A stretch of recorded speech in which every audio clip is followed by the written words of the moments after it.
রথযাত্রায় ঘোরার জন্য দুপুরে বেশি করে মেডিসিন খেয়ে, বেশি করে বলতে নাপা খেয়ে তাড়াতাড়ি ঘুম থেকে উঠে রেডি হয়ে নিচ্ছিলাম। রেডি বলতে একটু সানস্ক্রিন আর একটু লিপস্টিক, যতটুকু না দিলেই নয়। আর রথযাত্রা মিস করা যাবে না, সে যতই অসুস্থ না হই না কেন রথযাত্রা কোনোভাবেই মিস করা যাবে না। রথযাত্রা মানে আমাদের একটা ইমোশন, আমাদের হিন্দুদের একটা ইমোশন। আমরা অনেক মানি এই রথযাত্রাকে, তাই দৌড়ে দৌড়ে চলে যাচ্ছিলাম। কারণ অনেক দেরি হয়ে গেছিল, আমি সবার লাস্টেই যাচ্ছিলাম। কারণ আমি পিচিদেরকে রেডি করিয়ে প্রথমেই আমার শাশুড়ি আর ওর বাবার সাথে নিচে নামিয়ে দিয়েছিলাম, যেহেতু আমাদের নিচেই হয়।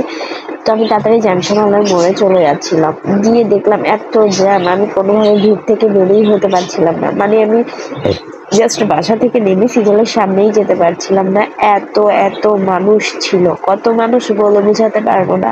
আমি যে ভিতরে ঢুকে গিয়েছি, ওই ভিতর থেকে আর বের হতে পারছিলাম না। যাক, কোনোভাবে বের হয়ে ওদেরকে পেয়ে এক পাশে দাঁড়ালাম। এরপর একটার পর একটা রথ আসতেই থাকলো, আমি দেখতে যাচ্ছিলাম। সো হ্যালো এভরিওয়ান, সবাই কেমন আছেন?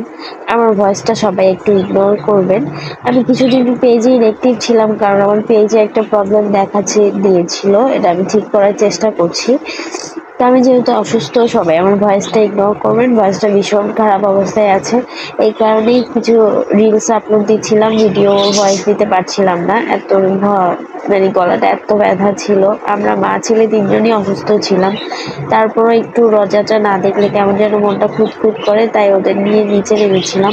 অনেকগুলো দেখেছি, বাট সবগুলো রথ টানতে পারিনি। এই রথ টানার জন্যই এত যুদ্ধ আমাদের। একটা রথ আসলেই আমরা সবাই হুমড়ি খেয়ে দড়িতে পড়ি টানার জন্য। কারণ এই জিনিসটাকে আমরা হিন্দুরা অনেক সবাই মানি, তাই কেউ ভাষায় ছিল না। রথযাত্রার দিন কেউ ঘরে থাকে না, সবাই রাস্তায় নেমে যায় রথ টানার জন্য। পরে রাত হয়ে গিয়েছিল, প্রায় 8টা বেজে গিয়েছিল। তারপর অনেক জ্যাম ছিল, মানে রাস্তা থেকে ঢোকা যাচ্ছিল না এমন অবস্থা, মানে বাসায় যাওয়া যাচ্ছিল না। গাড়ি একদম জ্যাম লেগে গিয়েছিল, কারণ পুরো দুপুর থেকে গাড়ি বন্ধ করে দিয়েছিল। এরপর আমরা বাসায় এসে মা ছেলের আবার হুলস্থুল জ্বর উঠে যায়।